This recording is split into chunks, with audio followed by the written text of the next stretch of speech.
Funny moments in podcast episode.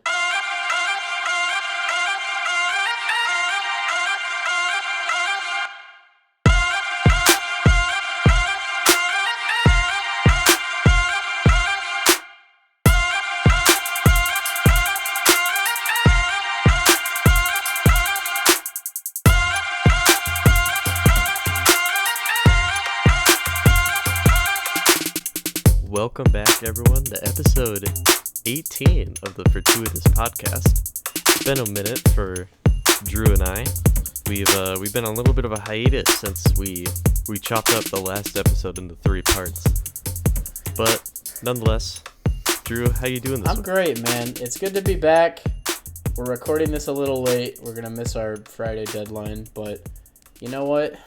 That's what happens when you go on a long break. It's Friday somewhere, right? So. Yep. I mean, it's technically 11 o'clock, so we are recording it on Friday. We're on time. And depending on where you live, it will still be Friday. So, unless you live in Australia, then it's definitely not Friday. But you know, that's just how the cookie crumbles. Exactly. But Drew, what are we talking about today? We will be discussing the Tomb Raider trilogy of video games. We played through all 3 of them, and we both beat all 3 of them. So we're going to discuss our thoughts, the stories a little bit, hopefully without too many spoilers, but we're also not avoiding them, so... I would just say spoiler warning, Yeah. so we can kind of talk about whatever. Mm-hmm. Just, there's a lot of stuff I want to talk about at the end of the game, too. Yeah, so. that's fair.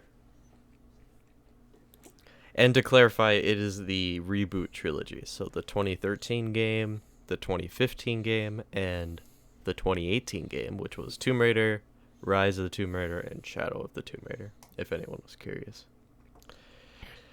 But first, let's go into the first one, 2013 Tomb Raider. This was the Reboot trilogy, or the start of the trilogy. It was kind of nice that they rebooted the whole series, so newcomers like Drew and I, we could kind of dive right in and don't have to worry about 20 years of lore, because this game series has been around forever. Yep. But I'll let you go first here, Drew. What did you think of the first game? Honestly, I really liked this first game. I think the characters were placed pretty well. I think there were a lot of things they really did right. The whole survival on an island was a really nice aesthetic. I really liked the vibes to it. I thought it was a pretty good game and a good start to the series. Well, I guess this trilogy. Yeah, the stranded island I thought was really cool. And I think it was the beginning of the second level when you get captured on the island and then you're hanging upside down and you're in that room full of corpses. Yep. And you can't even see the floor because it's all bones and blood. And I was freaked out because I don't usually play horror games. So when you spawn in and you see that and you look around, I was like, oh my god, please, no, oh god. I was thinking if I was actually there, the smell and, ugh. And then you have to crawl out too. Ugh. Yeah, then it was so gross. And then you get chased by the local guy and it's so nasty. Yeah. And for the first part of the game, I mean, this is the origin story. So Laura is, or is it Laura? It's Lara. Yep. Yeah. Right? Yeah. Because I know people get triggered. It's Lara, I believe. Yep. And if I'm getting this wrong, this is really awkward. But it's Lara. Not everyone says Laura, but it's Lara. Yep. This is her origin story, and I thought it was a pretty cool opening. How she was a college student. She does a research trip. They get stranded on an island, and in the first opening chapter, you have to actually kill one of the locals, and you see on her face the trauma of that whole. I mean, anyone the first time you kill someone, you'd be I mean, hopefully not everyone has to go through that experience, thankfully. Right. I mean, that'd be terrible. But as a normal person, I mean, that's a lot for your mind to go through. So I thought that scene was really powerful, and I thought that was cool. But then I would say one drawback of that is, the second later you get your bow, and then you just start mowing down enemies. So the tone kind of shifts there right away. But, I mean, I get it. You're on an island. You got to survive. Mm-hmm. You got to improvise and adapt right away. It was kind of funny how that worked out. It's one of those things one of those unforgettable things of the first game. It's like she has this insane reaction, like I just killed somebody, but there's 400 more people around the corner, so can't do this for every person. Can't fall over like freaking out because I murdered somebody. Like that was good.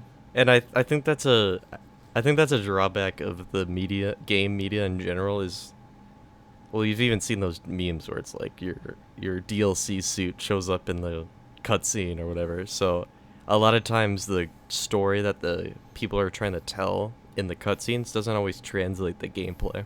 Right. Which I feel like in gaming is really hard to nail. I feel like the only games that kind of come close is like the Last of Us games, but I feel like those are kind of an outlier. Mm-hmm. Because we've all seen it where it's like, you're short on bullets, you only have one bullet left, and in the cutscene you're just like mowing people down with unlimited ammo, and then you cut back and you still have one bullet. It's like that kind of disconnect for most games. Which Tomb Raider is no different. Mm-hmm. I would say the first 3 to 4 hours, when you're kind of running around exploring, it was very grounded. Like, I didn't really think. I mean, they were talking about like the sun god and stuff, but I thought it was gonna be more of a grounded experience, like not supernatural or anything. I thought it would just be like, kind of like an Indiana Jones, where it's pretty just you're an explorer, you're checking out the island. There's like the weird locals, but nothing too supernatural, which I was kind of excited about personally because after playing the Uncharted games where there's a ton of supernatural stuff, I thought that'd be like a cool, main difference between the two game series that are already pretty similar. Mm-hmm.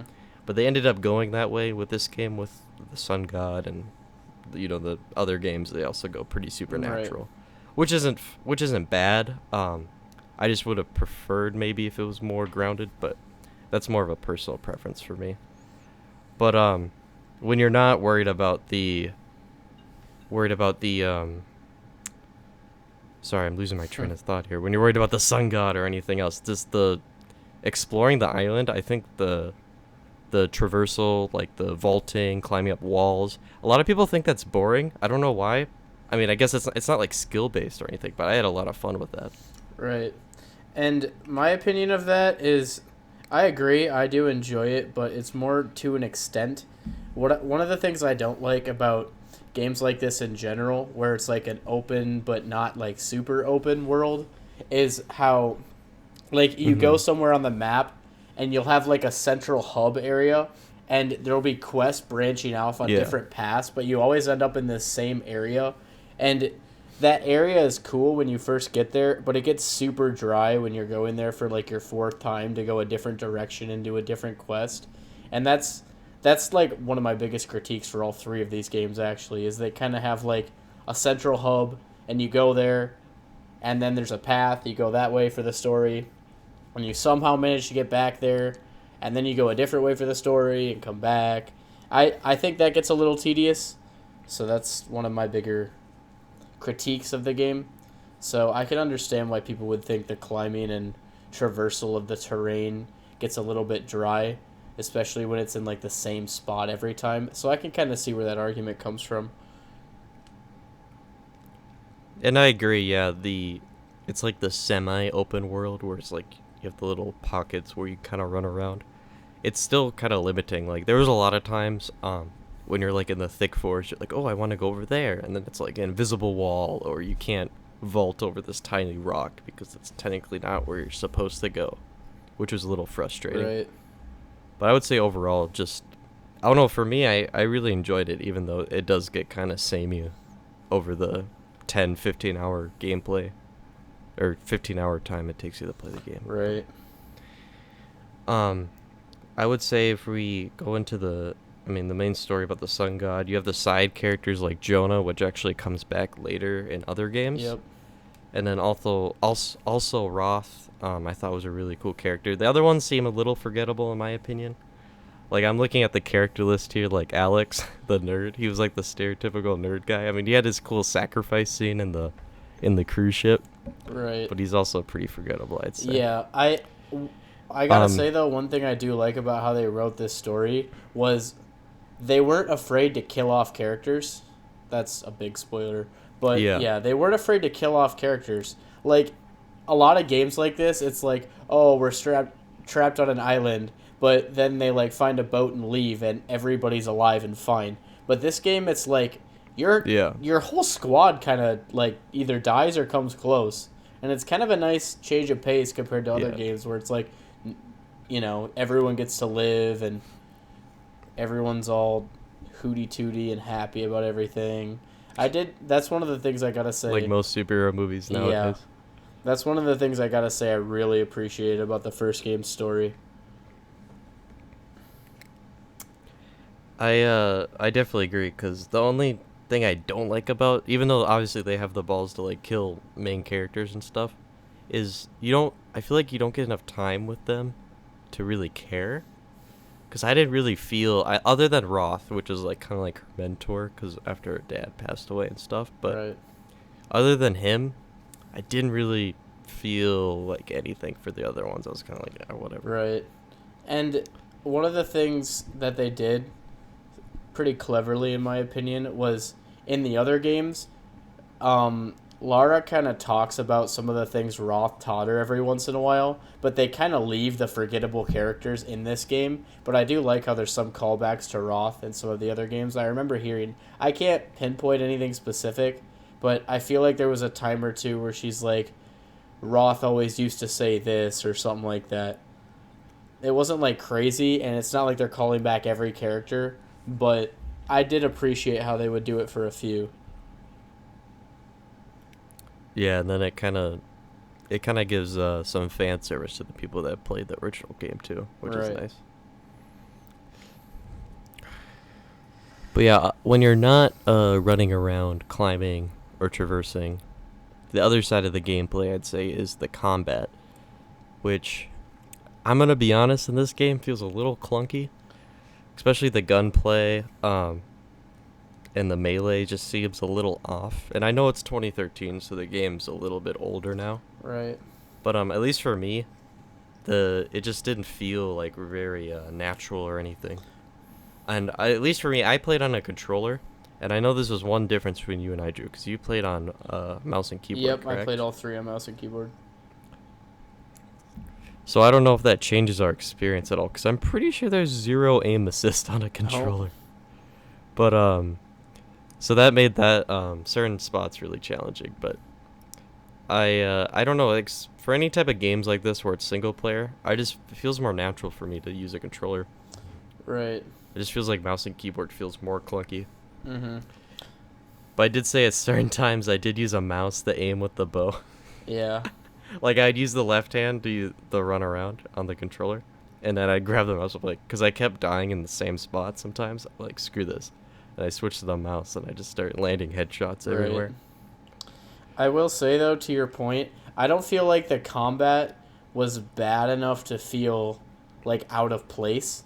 I mean, I understand what you mean about how it didn't really feel like great or natural or anything, but I don't think it was like so bad where it like ruined the experience. I think it was just, Yeah, it definitely didn't ruin the experience, but it didn't feel like fluid or anything, in my opinion. Yeah, I understand that, definitely. It's a fair point. But, And then later in the game, you start... Oh, sorry, you go. I was just going to start talking about the story, but... Yeah. I mean, I gotta say, to my point earlier, I really liked this game's story because, like, they weren't afraid to kill people. It wasn't, like, a predictable story. I mean, obviously you're going to get off the island, but they built it up in a way where it's like, I don't really know who's coming with me. So I gotta say I really liked how they drew out the first story. I thought it was really well done. Mm-hmm. Yeah, definitely by the end, you really don't know. Mm-hmm. Or even, you don't even know who's on your side. Because there's a few traitors on the group, too, which I thought was interesting. But yeah, by the end of the game, you, are they called the Ani, the undead samurai?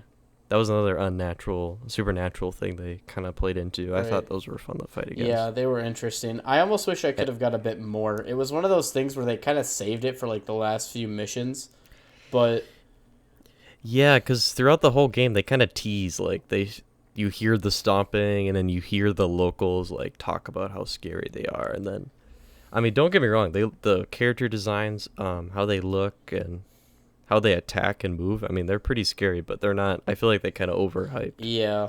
that whole Like, the thing interaction. about it is you get to see them a lot just because you're kind of sneaking around trying to get, what's her face, Sam out of the temple. But, like, Yeah, almost all of the time you see those guards, you're just, like, sneaking past them. And you can't, like, fight or anything, or you just get a game over and have to restart. So I was a little disappointed by that. It's just, like, sneak around and watch these hundreds of guards walk into the temple while you just have to watch, I guess. I don't know. I thought that was a little annoying, but that was like one of my only critiques about the story, honestly. I thought it was really good in how they killed people off and how they wrote the bad guy and all that good stuff. yeah, and the bad guy Matthias, the whole cult on the island, I thought was interesting too. How they worshipped the sun god, and I I mean, I would be freaked out if I pulled up to this island. I'd be like, I have no idea what I'm gonna do. yeah, But yeah, by the end, I it's will say crazy. though, that was probably the most predictable villain in the world. Like, the second I saw him at the beginning of the game, he gets with you and Sam, and he's all nice. The second I saw him, I was like, okay, there's our antagonist. Like, that was, Yeah, like, it's pretty really, predictable. really bad. But aside from the predictableness, I mean, again, it's 2013 when they did the story, so stuff like that was a little less expected. I would say now a lot of Yeah, stories have gotten better at not making it so cut and dry, but I gotta say that was really predictable. definitely. Yeah, that was the other thing. Yeah, the villain. I definitely agree. It was very predictable. A little bit forgettable too. Like he's just kind of like a cult leader, which is cool, but like nothing stood out too much about him. Yeah, he also kind of Um, like disappeared. and even the He wasn't really around for like the whole middle of the game, and he isn't really like on comms harassing you or anything either. He kind of just like shows up at the beginning and he disappears, and he's not really around much until like the final portion of the the game. very Yeah, end. Yeah, it's a little weird how he's like, "Oh, we captured Sam. We're gonna use her for the sacrifice," and then that's all happening in the background. It feels like, right. but definitely by the final boss or the final level when you fight him as the boss, I felt like this whole. I'm showing you gameplay right now, Right. but when you have to go around the loop up the pillar and then you finally get to him, I thought was pretty fun. Right. All right, we're back after some technical difficulties on my end. I'm in a mobile setup right now. I'm not at my desktop, so my apologies there. So we were talking about the final boss, Right. I tried to and cut then you I don't. off, but you kept talking over me.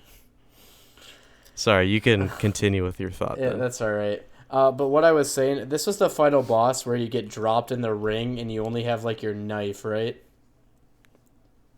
That's what happens in this fight. Uh, no, that's the second one. Oh, it was? Okay. I couldn't remember if that was the first or second. Here, let me share my screen. I'll show you what I the. remember the whole This is ring the one part. where you remember you climb up the mountain and you're Oh, like in yeah, the yeah, and you fight temple. the helicopter, right? That's the second one. Oh. Bruh, you fight everything in the second game. That shows you how forgettable the first boss fight was. Like, yeah, it's cool, but yeah, it's definitely not. Especially after the second game, I think is the best one when we get there. But yeah, you fight the main jock guy here. He's like the pre-boss, the mini boss, and then Oh, I actually have to. I mean it's a cool effect here. Like you got the dual pistols and stuff, but I mean it's not really a threat. I mean just shoot him because he's trying to harness the power from the sun god. So, but Right. Yeah. it's okay. I enjoyed the story up until this point, but this whole final part, like now that I'm watching it, it's coming back, but this whole part was really forgettable when I played through it. I was like, Yeah, it's like a Marvel movie. The end of the this is a major critique with a lot of MCU films is by the end of the movie, it's just like a big CGI fight with the villain and the hero, and I kind of feel like this is what this is too. yeah, It's just like all these this blue orb and this huge snowstorm and all this, but it's okay. Yeah, it wasn't like the worst. It's not pretty bad, forgettable. but it's also not great Yeah. either. So I can agree with that. Bro, we gotta stop watching this video. This person's aim is horrible. Holy. I don't know. Yeah, I don't know who's. This is part 29 walkthrough, but. All right, that's enough And then harassing. I guess the only other thing we really didn't touch on was the side missions. So I basically kind of speedran this game, only did the main story stuff. Right. Did you, Drew, do any of like the side tombs or anything like that? I kind of did a few. I wouldn't say I went out of my way to do them, but if I came across one or two every once in a while, I would like run through it. I definitely didn't go out of my way to do them though. I don't know. I wasn't that fascinated by them. It was kind of just, run through it, get your artifact or whatever, and continue with the mission. Get out. Yeah. I only really did the ones that are part of the main quest. But the ones that you kind of have to do. I think the puzzles inside were really fun. That I had a lot of fun with. But I at the same time didn't feel a need to do all the extra stuff. Right. There's only a few games that I've really like wanted to do everything in, like Ghost of Tsushima and like Spider-Man PS4, stuff like that. But most other story games, even though I like playing single player story stuff, I usually only really get pulled into like the main story. I don't really care about the side stuff as much for the most part. Right. Yeah, I would say a lot of the side stuff, again, in this game is really forgettable. Like, I mean, there's no, like, merit to it, because the whole thing is, like, the sun god, or, like, the whole weather thing is being controlled on the island, and you have to fix that, and stop the cult, and save Sam, and get off the island, and it just feels like the main story was so big, it kind of overshadowed any side mission at all. It kind of just felt unimportant and a waste of time. Well, that's another thing, too, is I agree with you, because for half the game, it's like, oh, your friend Samantha gets kidnapped, and she's going to get sacrificed and die, like, tonight. So for half the story, there's a ton of urgency, so you don't really, it kind of, like, once again, going back to the disconnect between gameplay and the story, you're kind of like, oh, let me just lollygag and do all these side stuff while my friend's about to die. So it's kind of like you want to keep into that tone and just rush and save them, so. Right. And maybe that's why you don't usually do the side missions in single-player games, because you're like, oh, person, I need to get saved, or this person's going to die, I need to go save them. Right. I don't feel like the not the greatest side missions took away from what this game was, though. I still think it was a pretty solid start to the series. I enjoyed the story enough, and there were just enough memorable characters. Plus, another thing we didn't really talk about, I think Lara is actually a pretty good main character. I think she's she's got a good vibrant energy, and I really enjoyed seeing her like go around and be epic and watch everyone else fail, but she's like the coolest person, so she does everything. I think she makes a pretty good main character. So makes the most epic jumps. Yeah. No kidding. Well, Drew, what would you give, I guess, out of 10? What would be your main rating? Give? I would say comfortably a 7. I don't think I could give it much higher than that. I think a 7's a pretty comfortable spot.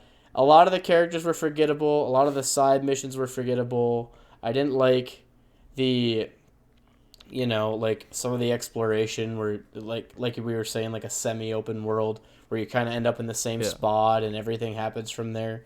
But I thought the combat was good enough to get by. I thought the main story was good enough to get by. I really like Lara as a main character. So I think a 7's a pretty comfortable spot for it.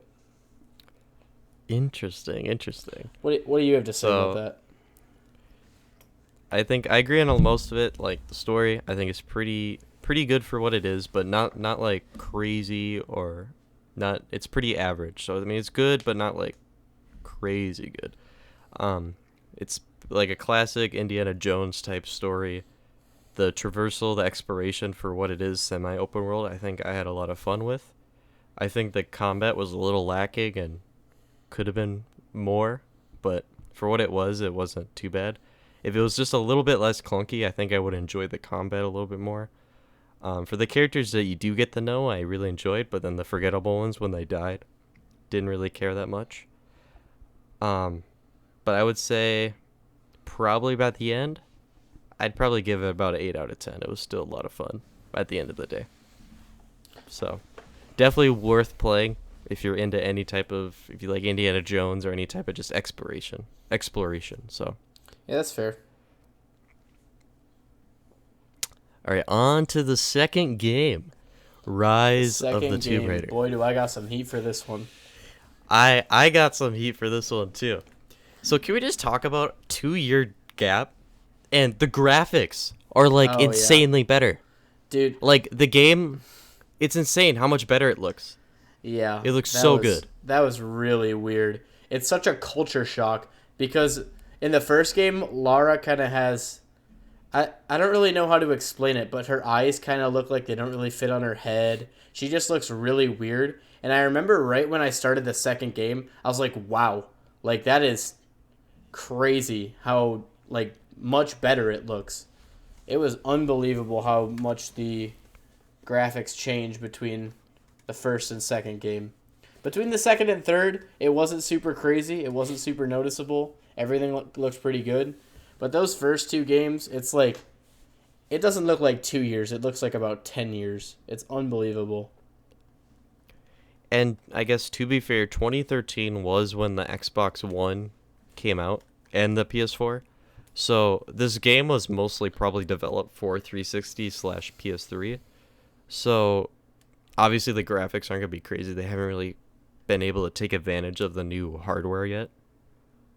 Right. But by 2015, obviously 2 years into the new console cycle, you definitely have a lot more time to get used to the hardware. And I think it definitely shows here. Like, it's insane how much better. Like, the opening level, you're on the Siberian mountain, and it's all snow.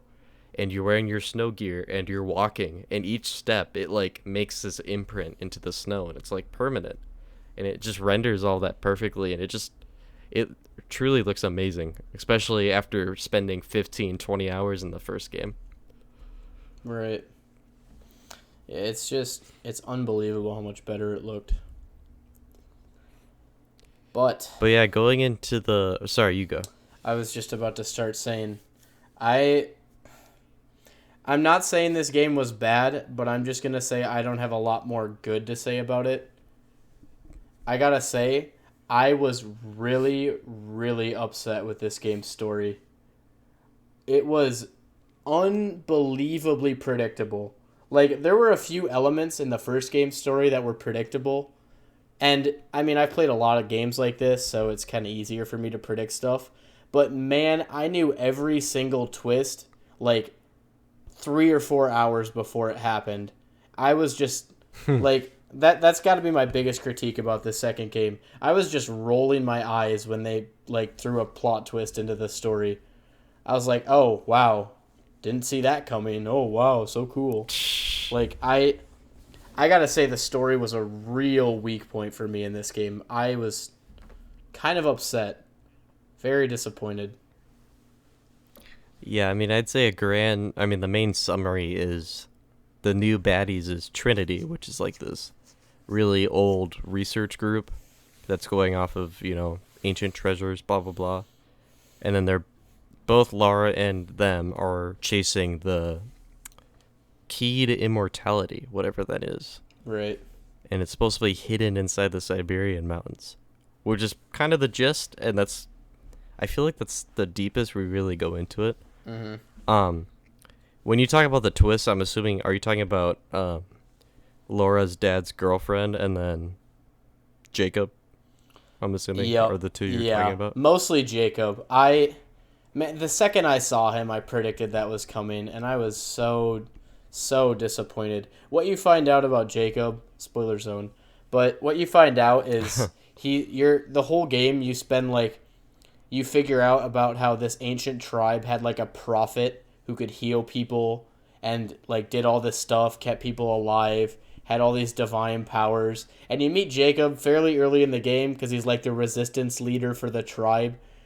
I was really upset at how predictable him being the prophet was for me. Like, it was so bad. The second I knew, I mean, there were a couple times I kind of had like a clue, like right when you meet him, you're kind of in the prison, and he kind of had like when he talks to you in the prison, he kind of talks like some big shot when you don't know anything about him. And I feel like that was like the Really? first.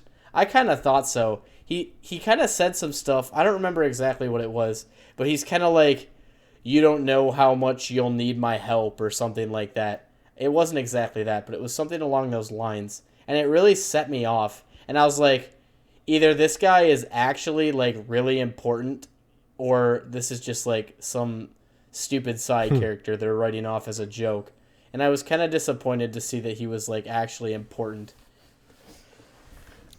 I mean, I never really saw the Jacob twist coming up until maybe the last second before he did. When we were both in like the Gulag prison, I thought he was just gonna be like a side character that you run into, you help escape, he shows you where the tribe is, and then you never see him again. It was just a way to get to the tribe. But Right. he ended up playing a lot bigger part than I thought he was gonna play. Right. Oh, and Another good. Sorry, you go. I was just going to say another part that really set me off is there's this whole part where, like, after you kind of escape the prison area, you have to go through, like, I don't remember what it was, like a mine shaft or something, but it's, like, the Yep. only way through the tunnel. Otherwise, you have to go around, and it takes, like, a day to go around. So it's way quicker to just go through it. And then you go through the tunnel, and you lose him, but then he just appears on the other side of the tunnel right when you get there to stop the tribes people from shooting you. And he's just like, wait, don't shoot her. And at that point, I was just like, oh, wow, cool. This guy's like divine or something. Oh, I I guess just- I was too busy not trying to die that I guess I didn't really Yeah, pay attention to that. I understand that. But I was really focused on the story. I never play on the hardest difficulty on games like this. I try to play on hard because I have a lot of experience, so I think that's a pretty comfortable place. It's a challenge, but it's not like super challenging. Just enough for me to catch all the quirks in the story. But I was really disappointed by that.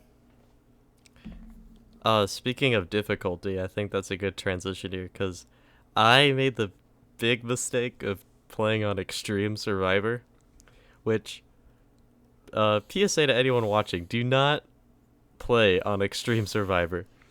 It's basically hard, but on steroids. You don't regen health without healing. You don't get any checkpoints other than campfires. So if you die, you basically just get sent back to wherever the campfire is. And I guess we haven't talked about the campfire mechanic really, but basically I would say every 20, 30 minutes, it kind of fluctuates of gameplay and story. There'll be a campfire that you set to upgrade your gear, your weapons, stuff like that. Right. And normally that is a checkpoint. But normally when you play, every kind of mini cutscene, any like fight with the enemies, any type of mini combat area, you just get the little autosave icon. But on Extreme Survivor, that just isn't a thing. So there was points where there's like a 30-minute stretch where like there isn't a campfire, and I would die at like the 28-minute mark, and I'd get sent all the way back. So I had a hard time trying to do any side quests or follow the story because I was like dead set on where's the next campfire. Do I have enough resources? Oh yeah, that's the other thing is resources are scarce too. Like to make heal pots, wood for campfire, stuff like that is super more scarce than it is normally too. Right. I guess what they were trying to go for, I mean, it worked. I was stressed like the whole time. Like I felt like I was there and I did not want to die. So I guess that kind of adds to the realism. But it's definitely not enjoyable. Like it was not fun to play. And you cannot change your difficulty. It's locked. So I would have to create a whole new save if I wanted to restart or change the difficulty. So, and I was like at the point where I'm like halfway through the game, so I didn't really feel like restarting. So it was not fun. I would not recommend it. Even for the kind of rare Steam achievement I think I got for that, it was not worth it at all. Oh, it was so bad. And I'm going to use that as a wonderful transition to talk about the combat in this game, because I actually thought it was pretty good. I really enjoyed the mechanics they introduced in the combat systems of the second game. I thought, Yeah, I was about to say there's a lot more combat in this game than the first one. yeah, it felt a lot more fluid. It felt like it belonged. I agree. I really enjoyed the combat. I thought it was really well placed. You get most of the same tool set as the first game, but I agree. Like just especially on a controller, it just felt a lot more smooth, and there's no aim assist still, which I find shocking. But it felt way more responsive, and I don't know. That might be like part of it being on 2 years into the Xbox One, PS4 cycle that they just kind of nailed that with the new controllers. Maybe Right. that's what it was, because they were probably co-developing it for last gen and next gen consoles, so maybe they were optimizing it for the older gen controllers too. Right. But yeah, it just definitely felt a lot more fluid. I feel like there was a ton of combat spots though, like it felt almost too much. Like for me personally, I care more about the traversal and the story, so I don't care as much about the combat. So I feel like they threw in a ton, or maybe I just remembered a lot more because those are the spots I died on most of the time. Yeah. But because it was basically like I had to memorize where people were spawning in to like pick them off right away. Otherwise, you're pretty much screwed. Or you have to go stealth, which is another new mechanic they start in this game, is the whole stealth thing. But I feel like most of the time you just kind of go and run and gun is more effective. Right. Yeah, I gotta say, I definitely didn't have a similar experience to you where I didn't think the combat was too much. I also didn't die a whole lot, so it's a little 'Cause different for me to say that. you you're a casual playing on the hard difficulty. Yeah. Play the game on Extreme Survivor 2. You have no idea what's in store You're for right. you. I have no idea. But yeah, I would. Yeah, do not play an Extreme Survivor. So Another thing with traversal. What? I was just gonna say, I take it you didn't do a lot of much of any side quests or extra tubes or puzzles or anything in this game. If it wasn't next to a campfire, I wasn't gonna risk dying in a tube just to restart all my tomb progress plus story progress. So, I pretty much skipped everything, even the Baba Yaga DLC that you got and stuff like that. Right. And I gotta say, I did that whole DLC. That was so weird. I was tweaking out. The Baba Yaga one? Yeah, that was such a goofy DLC. I'm not saying it was good or bad. I'm just saying I was like, what is going on? What was it about? It's like, Because I know Baba Yaga's like the boogeyman. yeah, there's you go into this area and there's like a plant that's like a drug or something, and it hypnotizes everybody, and a bunch of people have went there, but none of them return, and Yep. the whole thing, like the first time you go through, it's just like an acid trip. There's just like a ton of random stuff. You get attacked by a giant walking house, and it's just super trippy. But then the whole thing is like, okay, now you have to go back afterwards because you had some random dude or lady help you make a cure for it. So you get to go there for real and figure out what's going on. And then they had a big final boss fight at the end, and I hated that boss fight. You're in a big room, and it wasn't even really a boss because you didn't have to shoot a whole lot, but you pretty much had to climb and maneuver, and then you had to fight. It was like a big circle, but there's a bunch of floors on the circle, and you had to climb up the circle, and there wasn't actual boss fighting, but there was minions, the boss is spawning minions or whatever that you have to fight. Mm-hmm. So you're just kind of fighting peanuts the whole way up, and you're hitting switches that I can't even remember what it was, but the boss is floating around in a barrel, and you have to hit switches that damage it. I can't remember how they damage it. I just remember I really hated it because the parkour parts and the traversal was just difficult enough where I kept messing up a couple parts. So And it's not like you mess up and get a game over and go back 2 minutes. It's like you mess up and you fall to the bottom of everything you climbed. And now you have to run in circles around the whole thing again and climb all the way back up. And I really, really did not like that fight. It really put me off of Oh that whole no. DLC because I was just so annoyed at that boss fight. Dang, I was thinking about going back and playing that, but now hearing your mini review here, it doesn't sound that much fun. Yeah. I mean, it was interesting. It's definitely something that they didn't really do in any of the games, having like an acid trip, and then you find a cure, and the cure only lasts for so long, and you have to go fight the lady.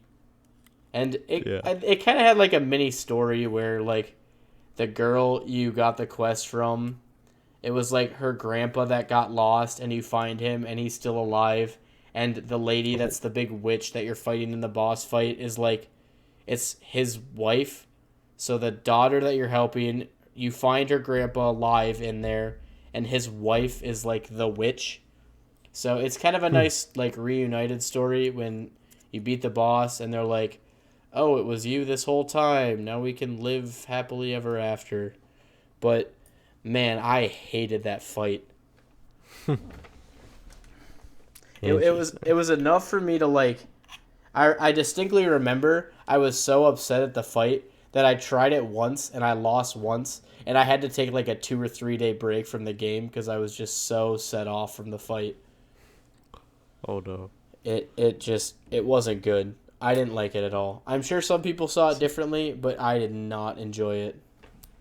So I take it you wouldn't have bought the DLC if it wasn't part of the game. Well, I probably still would have bought it just because I didn't know, but I wouldn't recommend other people to get it. I don't think it was very entertaining. That's about all. Well, I guess I won't be going back and playing that after that. But I mean, you could still try it and see what you think. But yeah, I mean, I guess I could play it and then see if I feel any different about it. But I would say just play it on a low difficulty so you could breeze through it, not have a yeah, I don't know. boring and Now dry that I beat the experience. game, I was going to say, now that I beat the game, I don't know if I can change my difficulty. I might have to make a new save file. But you get to that point in the game pretty early, so. Yeah, it's not too bad. But then getting to the end of the game, when you get to that underground city, that was pretty fun. When you have the catapults, you have to shoot the fireballs, Yeah, take down the grand door. That was a lot of fun. the final Because mission you're was fighting, really fun. what are they called? The Deathless Ones? It's like this underground medieval city with these like undead warriors. That was Yeah. really sick. They were all like Jacob's people from way back when, and they like Yeah. couldn't die because he resurrected them, and he had to like lift the Right? curse or something like that. I'm pretty sure that's how it worked out, if I remember right. Yeah, there's like a lot of weird details they gave you. But yeah, Yeah. I thought that was a lot of fun. I thought it was And a then pretty good final mission and build up to it. this boss fight, which you teased earlier, Drew, because you Yep. confused the two. Yeah. So, oh my god. So it's a 3-part boss fight. The first part of the boss fight is the helicopter part, which by itself is pretty annoying, that the helicopter's trying to shoot you down with his minigun. But while that's happening, you have the Deathless Ones attacking you. You also have Trinity soldiers trying to kill you. But if you get through that, then you like fall through the floor, and then you have the 3 like head Deathless Ones walking around, and you have to like kill all 3 of them. And then if you get through that, which to be fair, that part's really easy, even on Extreme Survivor. You get through that, then you have the final boss fight with the head Trinity officer, which I don't know about you, Drew, but on Extreme Survivor, it's like pixel perfect inputs, otherwise you're screwed. And Yeah. if you die at any point, there's no save spots, like I mentioned. So if you get to the final phase, you have to go through all the other phases again. So it took me a good 2.5 hours, 3 hours. And I will say I had to look up a tutorial on how to beat the final part, because I made it there like 4 times and I was just screwed every time. Man, I mean, being on a lower difficulty, I had saves, and I I enjoyed the helicopter part of the fight. Actually, it was sort of interesting how there's everyone fighting below you, and the Yeah. arena's set up kind of in like a circle. Wow, like every boss fight in this game. But it's kind of like a circle, but there's like 4 platforms that are like above that you could climb up on, and the enemies don't spawn up there, I don't think, but they come up there and chase you. But I kind of enjoy just like hopping from platform to platform and seeing all the enemies kill each other while I'm fighting this helicopter. I don't even think I died at that whole helicopter part. And then the next part, which I have no memory of whatsoever. But then that last part of the fight where the head Trinity guy and you have to, like, you lose your gun, so you have to fight him with just a knife. Man, that sucked. I hated it.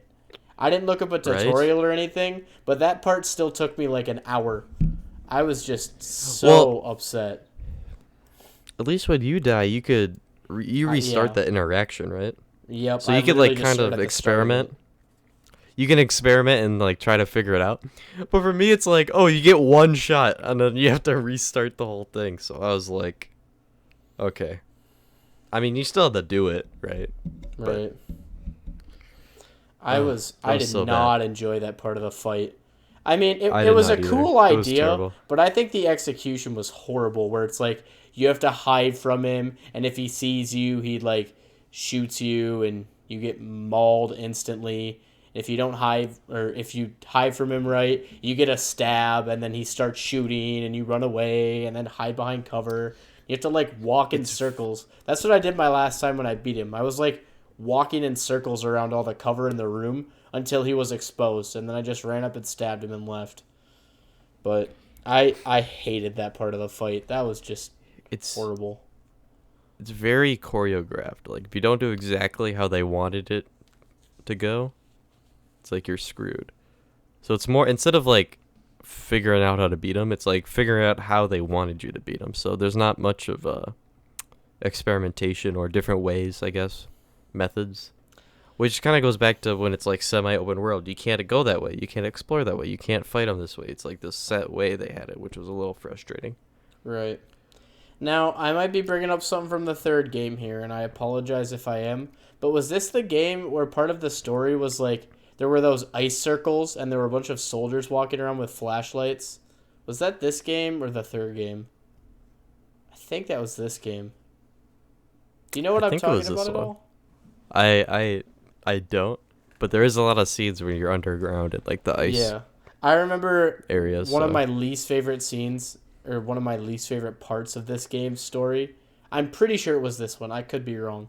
But, like, you're underwater and there's like 5 holes in the ice, and there's like 10 guards walking around the room, and you don't have any weapons aside from like a knife or whatever, or I guess you could pull them in and drown them or whatever.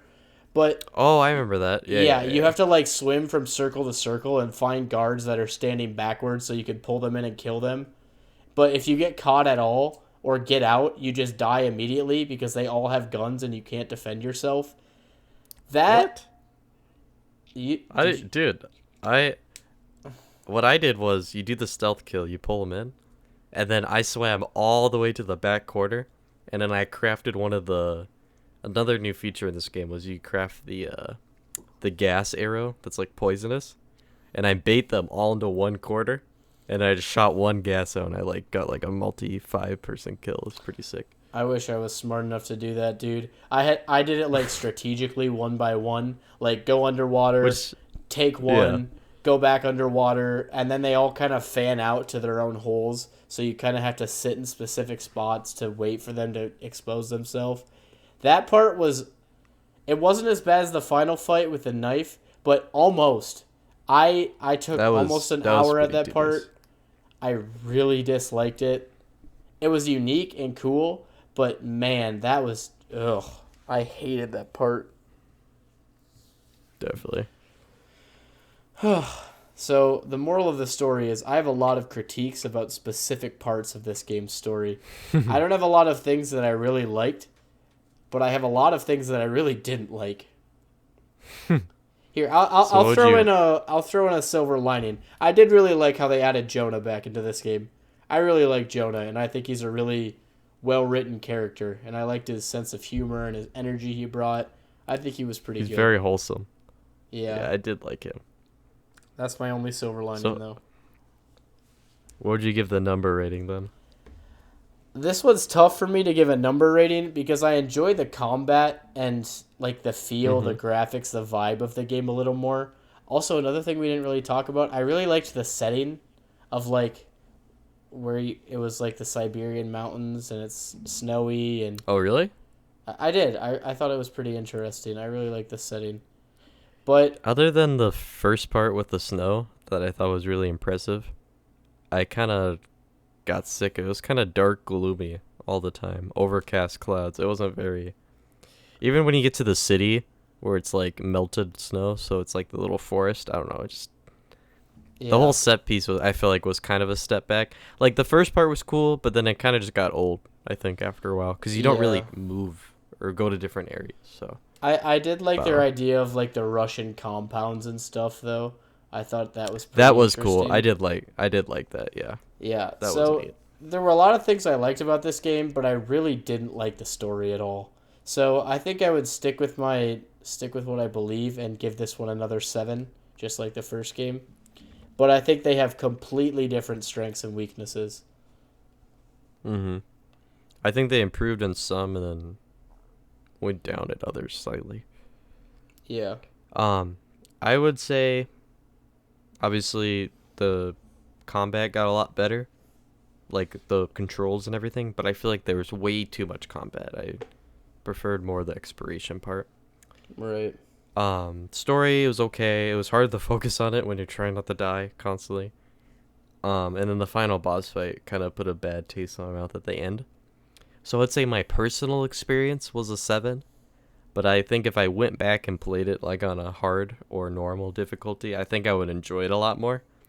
And I think a lot of my critiques is because I was playing on Extreme Survivor.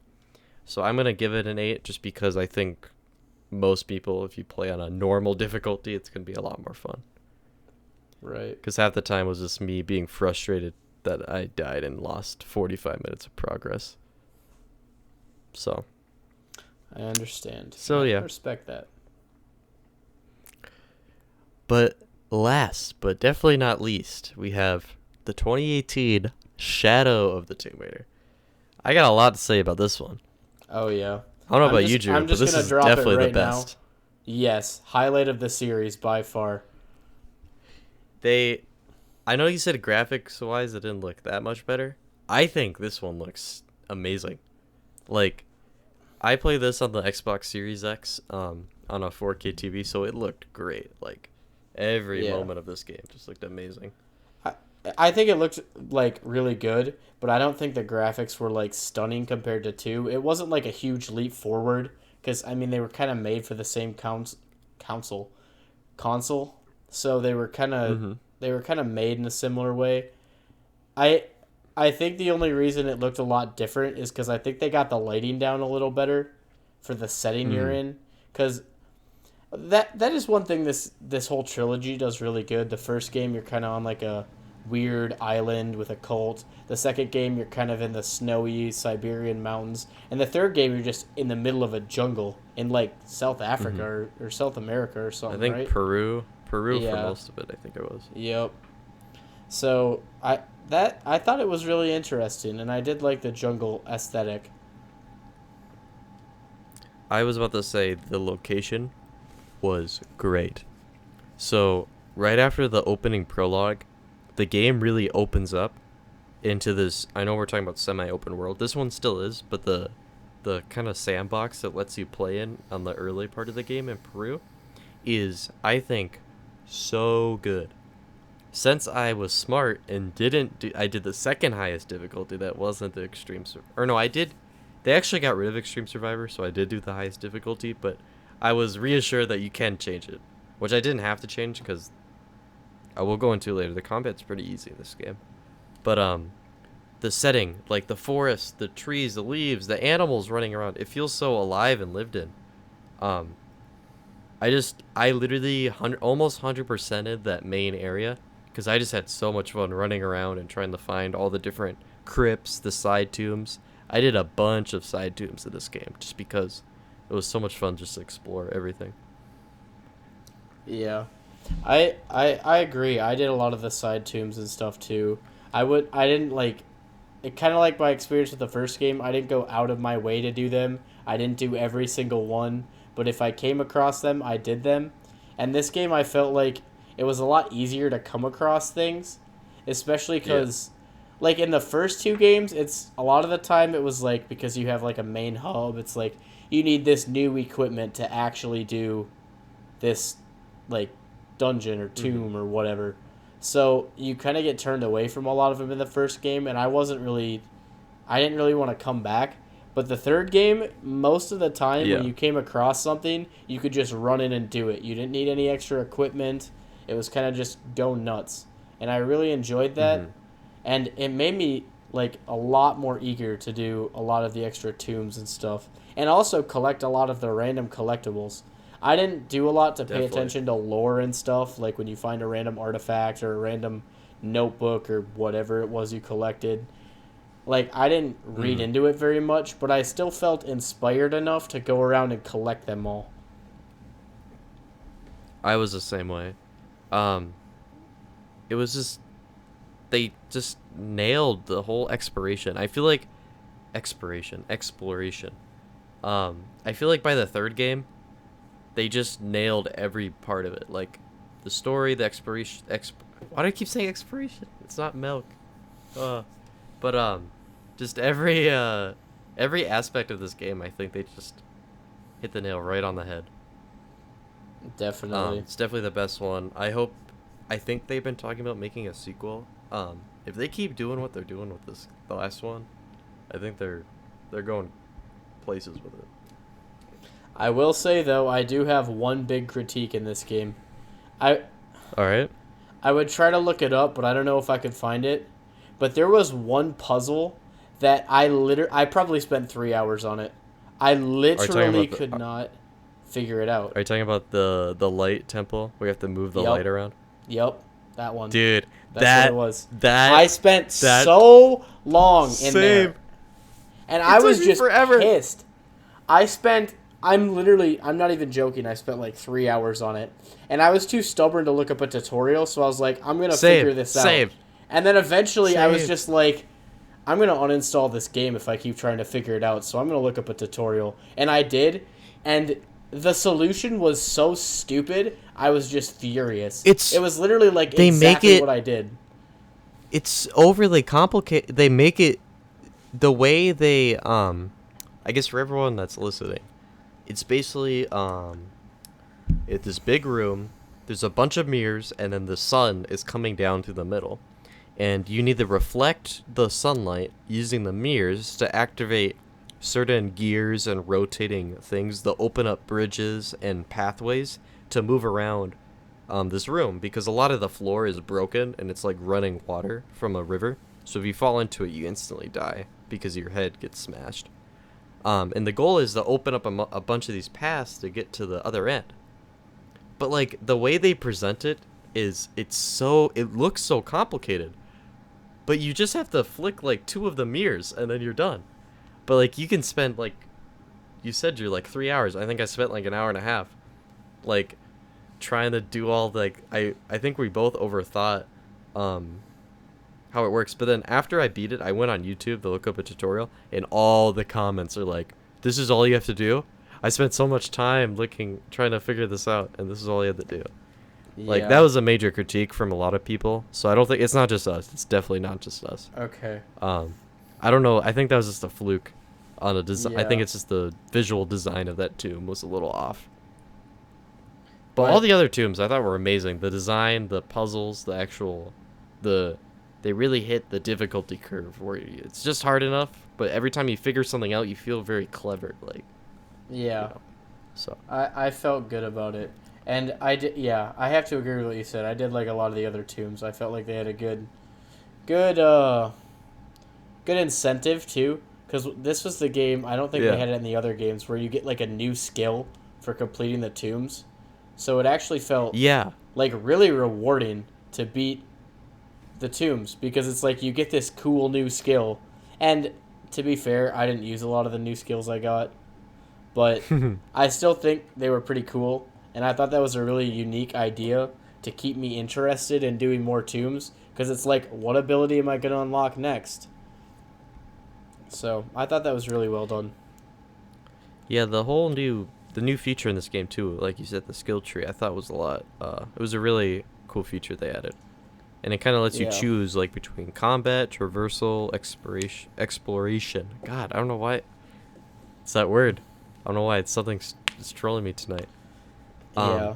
But it added a lot of depth. I feel like to you could really hone in on, like, if you're a completionist, maybe you want to have it where you can see all the artifacts when you activate your survival vision, stuff like that. I thought that was really cool. Yeah. And the skill tree, back to that, it was actually surprisingly flushed out in this game. Like, Yeah. when I first like got on the game and discovered everything to discover and found the skill chart, I was like, wow, that is unbelievable how I guess in depth it was. It was just crazy. I thought it was Yeah, I really mean, interesting. some of them were like, oh, you can breathe underwater slightly longer. It's like, okay. But some of them was like, oh, you activate slow-mo with your bow and you can target 3 people at a time, and then you just shoot all 3 of them at the same time. Or you do like a stealth takedown, and then you can do another stealth takedown back to back.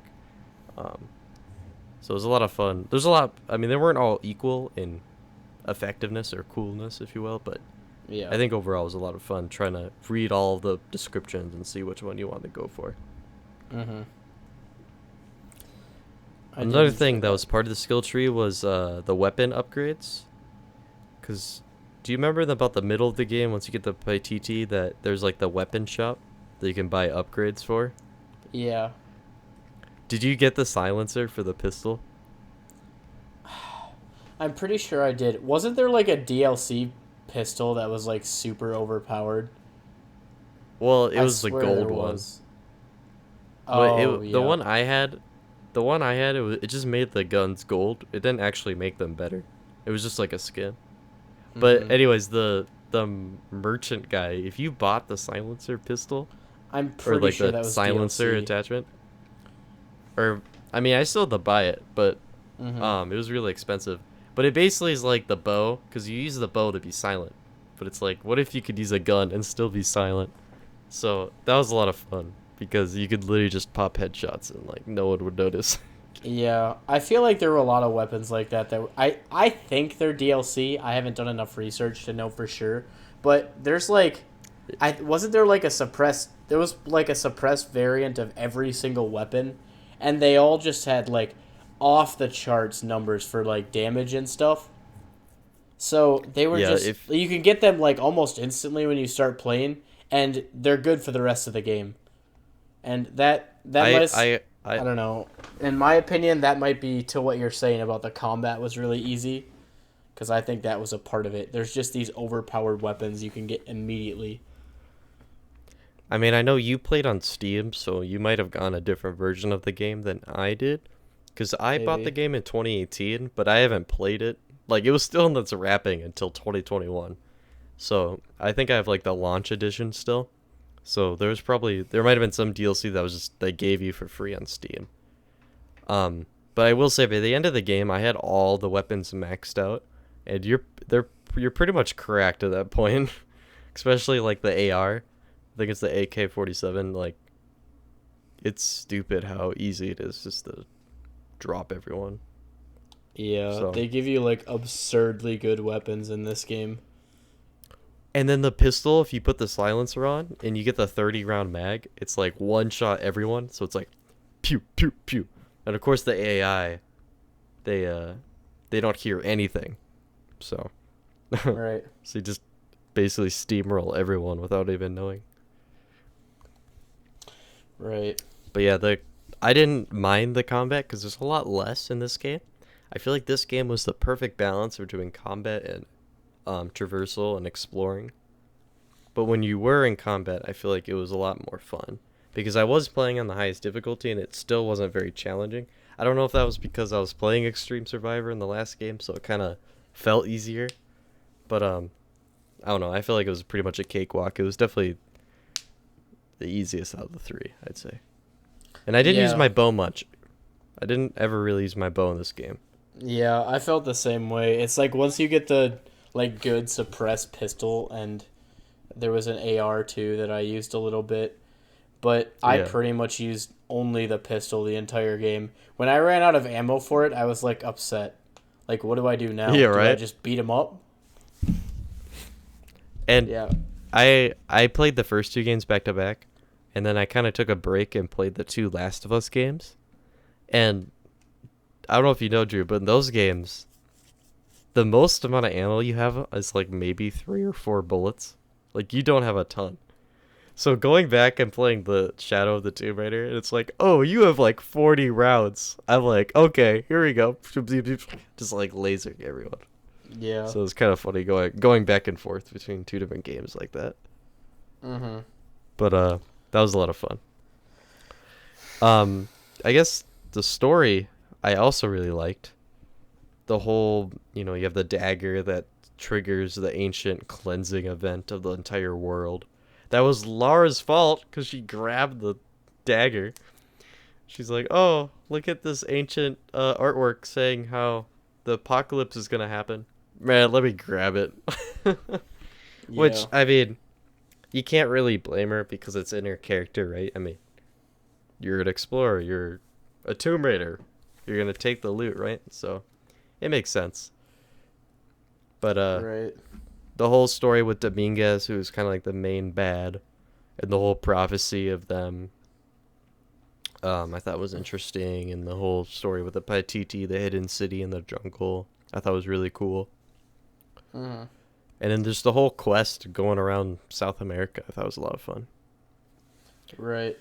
I will say though, for me, I kind of had a weird experience with this game where at the beginning I did like every single side quest and I was doing everything I could. But towards the end of the game, like when you get to Paititi and stuff, I kind of got, I wouldn't say bored, but I was kind of just over doing all the side quests at that point. So I kind of just started like running through the game. I I really kind of had enjoy. the same interaction.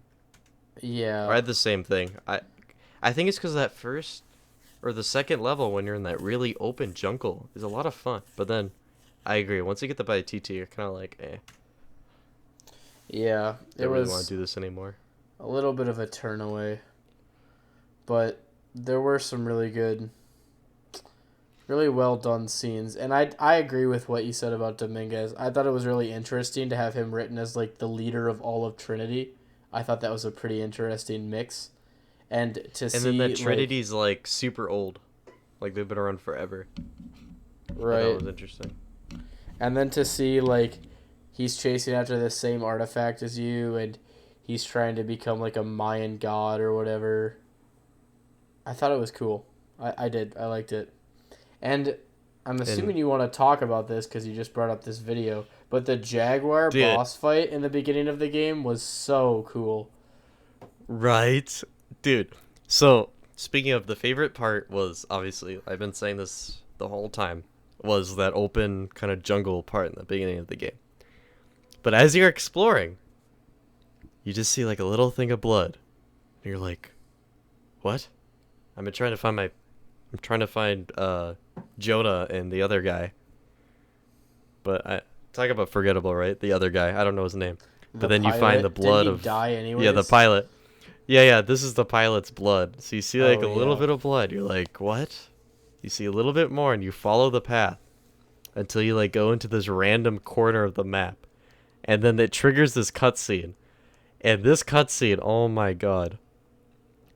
It's so good. Like it's like this music's playing, it's super suspenseful, and then all of a sudden out of nowhere, oh, I forgot about this. The top half of the pilot, it all chewed up, and then all of a sudden you look up, and then just the god rays, the sun behind the Jaguar, and it's just staring you down.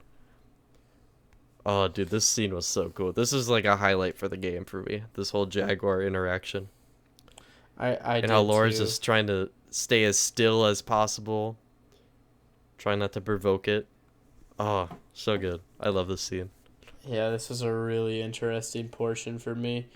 They're just bringing out jaguars as a boss fight. I think that was really cool, really unique. It was a good And way to I like demonstrate this new jungle biome that you've been dropped in instead. I really liked that. right. The only critique I'd say, even on the hardest difficulty, they have so much health. Like, I am laying into this. I'm pumping lead into this jaguar, and it's still like alive. I'm like, there's Right. no way. There's no way this jaguar's walking still. But I mean, Mhm. I get it's a video game, so it's whatever. But I love that scene. Doesn't really go into the plot more than that, but it was so cool. Right. Drew, what did you think of the Yaxels? The weird tribe with the really long fingers and stuff. I thought it was Do you know pretty what I'm talking about?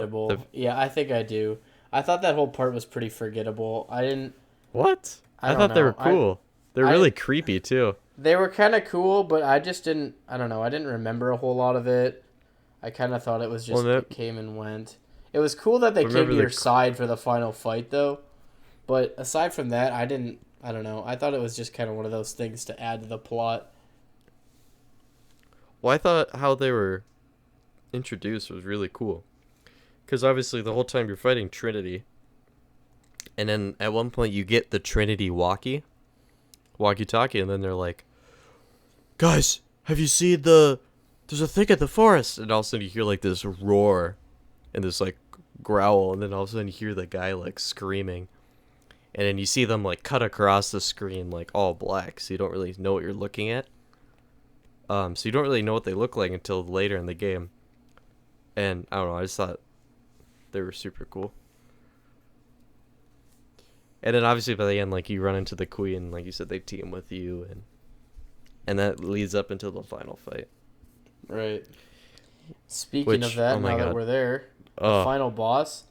What do you think? so dumb. It was so dumb. It was like the Yeah. easiest fight. It was so stupid. Like he's just standing there, like I'm absorbing the energy, and then like he finally starts fighting you, and he does like no damage, and he's like walking really slow. I don't know. It was the dumbest boss fight. That's like my biggest critique of this game was the boss fight was just kind of dumb. I don't know. Yeah. I thought it was unique, though. I mean, it was the first time a boss actually like had good movement and he could like teleport and stuff. I thought some of the Yeah, but even if he mechanics they teleported, you added. just roll. You just Yeah. roll, and then it's I don't know. It wasn't like amazing by any means, but I thought it was really it felt good. It felt like it ended the story good. It was kind of a surprise because you didn't expect him to like absorb enough of the power to be able to use it against you like that. So I Yeah. thought it was actually pretty good. I mean, the fight it wasn't the greatest, and I certainly didn't die at any point in the fight, but it was pretty cool and I enjoyed it. He also looks like a glow stick. Yeah. I just thought it was kind of entertaining that the biggest worry in this fight is running out of ammo because he's such a bullet sponge. Right? God, he had so much health. Like he wasn't a threat, but yeah, you're just worried about running out of ammo. Mm-hmm. And I also like how when she absorbs the power, I forget her name, but like the main chick from that's like the leader of Paititi, she's like, don't give in to the urge of the power. And then when she's absorbing the power, she gets that glimpse of her parents, and then she was thinking about like reviving them, but then she resists the urge. And I thought that was really kind of a powerful scene. Yeah, it was really 'Cause special. So I think that definitely redeems the kind of clunky combat part of the final fight. Mm-hmm. But It did. It felt really special, and you could really feel Lara's emotions as like, she has to make these difficult decisions about what what she should do and if she's like gonna give in or stay strong. I did. I liked definitely. that part. It felt really special. It And felt we like a can't good forget way to about the round out new. this series too. Oh yeah, definitely. And we can't forget about the 8-year-old kid who, after his mom died, just becomes the leader of the village. Mm-hmm. I thought that was pretty funny. How he's like, he just snaps in the leader mode. He's like, send the troops north. And he's like, just starts commanding. And everyone just follows him without question. Yeah. That was pretty good. Strange, but it was good. I did like it. Really, I don't even know how I'd feel about a sequel to this game because I feel like it rounded out the series so well. Like it kind of ends with you're talking to Jonah and he's like, "I'm gonna stay in the city," and you're like, "Oh wow, I'll come visit. It's so cool." Oh yeah, we didn't even talk about the little love interest with Jonah, the local girl. Oh yeah. There's like a part of the game where you're like, you've been with Jonah the whole time, and then Jonah runs into the local girl from the bar. He goes, I think I'm gonna stay around here while you go explore. So I thought that was pretty good too. But I think there's a lot of places that can take the series because I feel like this was a good wrap on the origin. Because first we talk about Laura and her dad, or Lara, sorry. We think that he committed suicide, and then we find out it's Trinity, and we find out Dominguez killed her dad. So I feel like this kind of ends the whole origin and her mystery with her father. Right. So I feel like now that she's like, I guess you could say in her prime, they can kind of like take it wherever. Yeah. But what I would worry about I hope they keep going with it. I like it. What I worry about is if they start to get a little too cookie cutter with it, because they've kind of all of the plots so far have kind of been based around like either an event or an artifact or something like that, where it's like the world's gonna end if the wrong people get control of it. So I'm a little worried that if they keep going with this plot, there's not going to be a lot left. I mean, they could really do anything with Lara's character at this point, but if it's just, I'm going to be really turned away if they make another game where the story is just chase after a mindless artifact that's going to end the world if you don't fix it. That's one of my bigger concerns about if they made anything else with this. Just another MacGuffin. Mm-hmm. But yeah, I guess time will tell. I guess it if will. I had to number this one, probably a 9.5. Probably no, just a 9, I'd say. I agree wholeheartedly. I would have definitely given this game a 9. I enjoyed it a lot more than the other two. I felt like everything fit together better. The theme was really good with the jungle. The story was good. 100%. Quick mention of how they almost killed Jonah, but then he kind of just came back. That was beautiful. I know. I knew he was going to come back because I didn't sit on it long enough. They're like, oh, he died. Move on.